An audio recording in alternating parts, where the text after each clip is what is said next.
Regulatory Update 1, Germany and the Netherlands. Moderated by Dr. Joerg Hofmann, Melchers Law Firm. With Backu, Witzel Backu and Partners. Robert Lenzhofer, Hölle Games. Justin Franzen, Khalif Katz and Franzen. So good morning, everybody, and welcome to our panel. My name is Joerg Hofmann, and I'm happy to introduce you to my fellow panelists, to my very left, starting with Backu, partner with Witzel Backu law firm in Munich, followed by Nico Jansen, who is CEO of Bet It Bests, and founder and CEO of Hölle Games, Robert Lenzhofer. If you look at the screen, you will find another name, but not the face behind the name on our panel. Unfortunately, Roger needed to decline due to latest travel restrictions. So he should cover the Netherlands, but I'm happy to welcome Nico, who will also say a few words about the situation in the Netherlands. We're talking about Netherlands and Germany, and a lot of things are going on there, are continuing to going on there. We have that licensing regime in Germany, as you may know. Sports betting as of 1st January last year. As of 1st July this year, there is licensing application process ongoing for virtual slot machines and online poker. In the Netherlands, 10 online gaming licenses were issued recently on October 1st. But at the same time, there was a cool-off declaration provided by the Kansspelautoriteit, the regulator, forcing unlicensed operator to cease their offerings from the market. And I think, Nico, you will provide some details on the situation from the operators based. It's your turn now. So, thank you. If you ever ask yourself why names like Kindred, Betson, Leo Vegas suddenly pulled out of the Dutch market, as Joerg already kindly introduced us to, it's based on this cooling off period, which means if you're not licensed in the Netherlands and you're applying for a license, the period which you worked or operated in the Dutch market illegally will be put as a stop to the time which you're licensed. So just imagine you fully operated in the Netherlands 3 months without holding a license. Then you're getting a license by July 2022. Those 3 months will be added to the time which you're then able to actually work in the Dutch market again. And that's why the name says Kindred, who are losing 30% of their EBITDA, pulled out of the Dutch market out of a sudden. And from your perspective, you saw then as a witness that these operators seized their offerings and are silent. They left the market, which is an interesting situation for the remaining competition in the Netherlands. Yes. Right. It's kind of different if you look at Germany, because in Germany, there are a lot of operators who have no license, offering casino-type games like virtual slot machines and poker. And factually, it's a sort of a toleration regime in Germany, provided by a so-called transitional regime. So it's different to what happens in the Netherlands. It's not the seizing of unlicensed on a certain day. At the moment, it's just pending tolerating during the application proceeding continues. But the question is, will this change? I'm happy to ask Backu, as a gaming lawyer, to provide some background information on the current state of the application proceeding.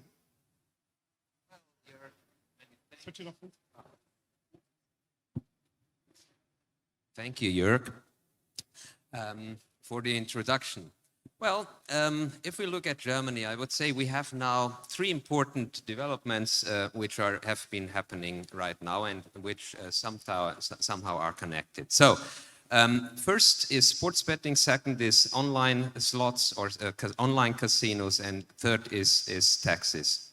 If we first start with sports betting, as you probably all know, last year, or almost one year ago, the first licenses have been issued. And since then, around 30 licenses have been issued. So we now can say, despite all discussions which still are in place and court proceedings and so forth, we have an existing licensing regime for sports betting. But second, what is with online casinos? Our legislator has understood that there is a need to regulate online casinos. Unfortunately, the understanding has not been that deep. So we have now regulations since July 21 to get the possibility for licenses for virtual slots and for online poker, but not for all the other online casino activities. So the proceedings started, as Joerg mentioned, in this year, in July 2021. And we are now living in kind of a transition period. But it is not as clear as in the Netherlands. It is clear that an operator who would like to continue to offer online casinos in the German market should apply and probably should already have submitted the application to the competent authority in Saxony-Anhalt. But many details are still open. So the licensing proceedings have started. It's a lot of paperwork for the operators. And the requirements are published step by step. Just yesterday, additional requirements have been published or sent to the applicants because it is not only necessary to apply as operator, but it is also necessary to get a license for the games which are offered. So yesterday, additional, very detailed information about how to get a license for the games has been published, and it will, as this test is being done, it will take a lot of time for the authority to do inspection if the authority does it as it was stated yesterday. So these proceedings are currently running, and it is questionable when will the first licenses be released. Will it be this year or next year? Last development, which also is connected, is the taxation. It did not change substantially for sports bet, but there is a new tax for online slots and for online poker. And this tax is incredibly high. It's 5.3% on the stakes. And as far as I know, we are world leader in taxation in this regard, which probably is not the best approach to direct players into a regulated market. So that was Germany in a nutshell, and also the license proceedings. It's a challenging regulation, the tax burden on one hand, and many restrictions for content of the products, which is really a hard challenge the industry to compete, in particular to compete with black market operators. And we can see traffic channeling into the wrong direction, leaving the market, and makes it even harder for those who are compliant to survive the market. This gives reason to address my next question to Robert. Robert, as a games provider, as a software developer for products compliant in Germany, approaching these issues, in particular the tax issues, you were the first coming up with a brilliant idea, at least to try to offer a specific software solution that is probably helpful, because the tax base for these 5.3%, which is an effective tax rate of 5.03, is the stake. And it used to be gross gaming revenue, you will remember, for VAT purposes, but now the tax basis is the stake. That, of course, is a challenge. Operators needed to lower the RTP, and to compete with an RTP of 89, 88 with black market operators, of course, it's not easy. But what was your idea? Let us know. Thank you. Yeah, so, I mean, everybody knows the tax by now, so I don't think I need to explain again how it works in detail. The consequence, in one way or another, there's a few solutions out in the market, but in one way or another, if you are complying with the tax law in Germany, not just the gambling law, but with the tax law, you have to reduce the RTP. Now, even before the regulation, if you had a game at like a little bit lower RTP, at 95, 94, affiliates, partners were kind of freaking out a little bit that they were daring to go lower on RTP. So RTP is a very, very sensitive topic to the whole value chain. Players, most and foremost, but there's very vocal affiliates, there's very vocal operators who basically say, if you drop the RTP too low, you destroy the game. You destroy the game experience. And so what we have done, and some other companies are following us now, is something we call a bonus spin. And basically we are saying, what happens to really, really small wins, like €1? Typically they are staked again. So we basically created a very simple mechanic which works roughly identically to a free spin, but very simplified. So you take this €1, and instead of paying it out directly to the player's account, it's wrapped into a game round and called bonus spin of the value of €1.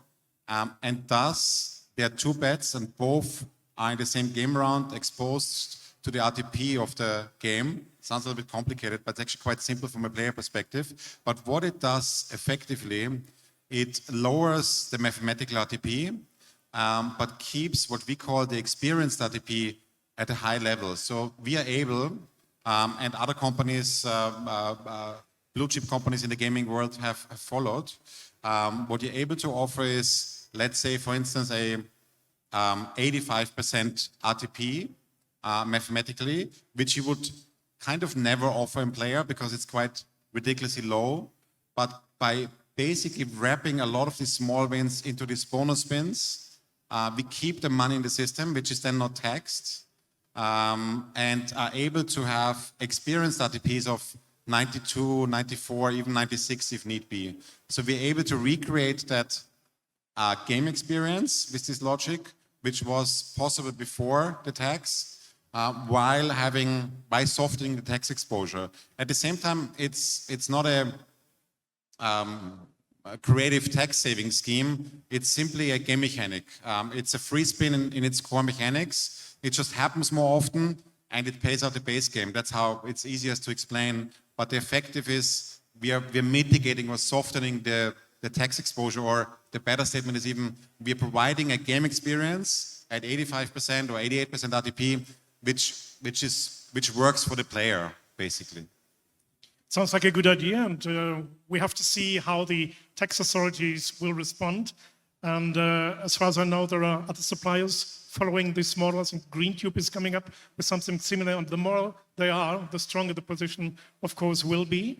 Coming back to the licensing proceedings, you may be interested in the timing. As Frieda said, the regulator gives some sort of indication that we can expect first virtual slot machine licenses to be granted in the first quarter 2022. It was expected November, December, but we all doubt that this will be the case. Probably this week, a few more sports betting licenses will be granted, since there's a meeting of this committee of German regulators, which is called Gambling Committee. It's represented by 16 head of regulators of 16 German states, and there are some old pending applications hopefully coming to an end. Let's wait and see. But it's a challenge, of course, to operate under these conditions. And again, Robert, from the supplier's perspective, there are talks between regulators and the industry how to protect the compliant industry, those who meet these requirements and implement all these restrictions. And of course, waiting for enforcement, discussing IP blocking, payment blocking. Some regulators think this really works. Well, let's wait and see. But there's also a demand discussed with the regulators that the suppliers should be required only to supply compliance software to operators who target customers in Germany. This would mean that the unrestricted software, which is used from black market operators, will no longer be allowed and tolerated, or the sort of that sort of supplier will be on a kind of on a blacklist. So from the supplier's perspective, can you survive if you supply this compliance software to operators in Germany, whereas the turnover went out of the market and tries to find new offerings in a black market environment? I think every regulation that works is great, yeah. And when you look at payment blocking, it never really got strong teeth, let's say, because it's quite easy to set up a new payment company, get a new PSP. It's all based on contracts and legal entities at the end of the day. So it's quite easy to replicate. Basically, to replicate a Playtech, a Play and Go, a Hölle Games, a Green Tube, in terms of reputation, name, game names and everything is really, really hard. So if there's a decent regulation where the game suppliers not supply to the black market, I think that's the more viable statement. Let's say there's a blacklist. I'm hoping there's a blacklist, more than maybe a blacklist and a whitelist and there's in between. But if there's a regulation where there's a blacklist of operators which are clearly locked out from the market, and there's a regulation where suppliers are not allowed to supply these operators, that regulation would have a lot of teeth because content is king. Players come for the content. They're willing to accept some sacrifice. But if I'm just one click away to an unregulated site with this identical content, not one game, but 1,000 games, 2,000 games, then it's very problematic to have a decent regulation. But at first, when I heard about the supplier regulation, I was a little bit scared. I'm like, okay, like now I could be limited to maybe people who are in the licensing process or who are acting gray and maybe win a legal battle in a year, where it's a little bit blurry lines, let's say, because it's going to take some time until everyone who wants a license actually has a license. And then there's always people who are in the license procedures, there's always special situations, but I think such a regulation, if executed well, would have a lot of teeth in Germany, could work really well, I think. Right. Nico, from the operator's perspective, you're not only the CEO of Bet It Best, you're also a very well requested advisor to the Industry Council, so you have a good oversight of the German market. What's the take of the operator's perspective? Why do we approach the German market? Is it interesting to apply for a license, or would it be just an option to cease and do something else? You decided to be compliant and to apply. So first of all, the German market, the overall market, is a huge market. We're speaking about a market size of roughly, just for the sports betting part, of 9 billion euros per year on stake.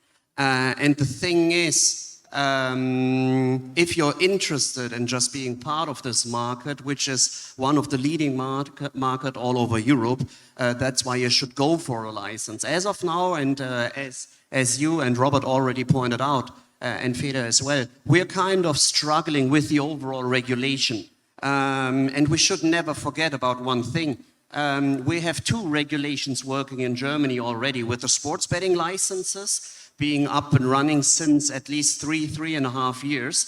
And what we can see and what we have seen is, first of all, the regulator tries to protect the player as much as possible by, raising the entry barriers to a maximum. But then the dialogue with the licensees actually starts. And then we have seen over the last couple of years how the regulator actually reacted to what the operators try to implement and what of these entry barriers is viable and good to go. And we will see the same for the slots regulatory which is held in Halle as well. As of now, this authority is quite new. They are still struggling to set up processes, to run those processes, etc. And they are starting the dialogue with the operators. And it's always a good thing to be on the table and to speak with the authorities.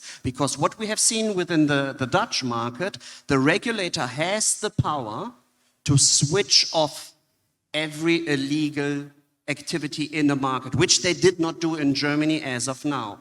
But as soon as they will see that this kind of approach is working in the Netherlands, in the Dutch market pretty well, which it does, out of a sudden all the illegal operations will be thrown out of the market, and then you rather sit on the table talking to the regulatory, instead of just being pulled out of the market out of a sudden. Yeah, that's the way to move forward.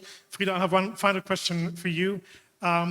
We're not happy with our current regulation. we are happy with the fact that there is regulation and licensing regime and legal certainty. That makes a difference, but things need to be changed. Do you see any light at the end of the tunnel that this will happen in the near future? Well, our legislator has not been the fastest in learning from experiences of other countries. But the regulation as it is now has the problems we just mentioned. The main problems are too strict limitations when it comes to virtual slots, no regulation for other types of online casinos, and a too high taxation. Under these circumstances, it will be very difficult to get a large percentage of the players into the regulated market because, as mentioned, the black market is one click away. But there will come a time when also our legislator will learn that there is a need for a change, and there might also be court proceedings against the limitations on data protections and so forth. So I'm confident that things will improve, and as mentioned, Germany is a very important market. It stays an important market despite the regime, which is not as it should be already. The question is now, how long does it take? And I unfortunately forgot my crystal ball here. Thank you very much. I fully concur with you, and probably it will be like in Italy. There will be an evaluation, they change the law, and players come back. So our time is very limited today, and so far I have to close this panel now. Usually we're taking questions, but almost all of these people are around. If you have any questions, feel free to approach each and every one of us. Thanks for your attention. Thanks for your contributions to my panelists. And I wish you another wonderful part of the sessions here in our conference hall. Stay safe. Thank you very much.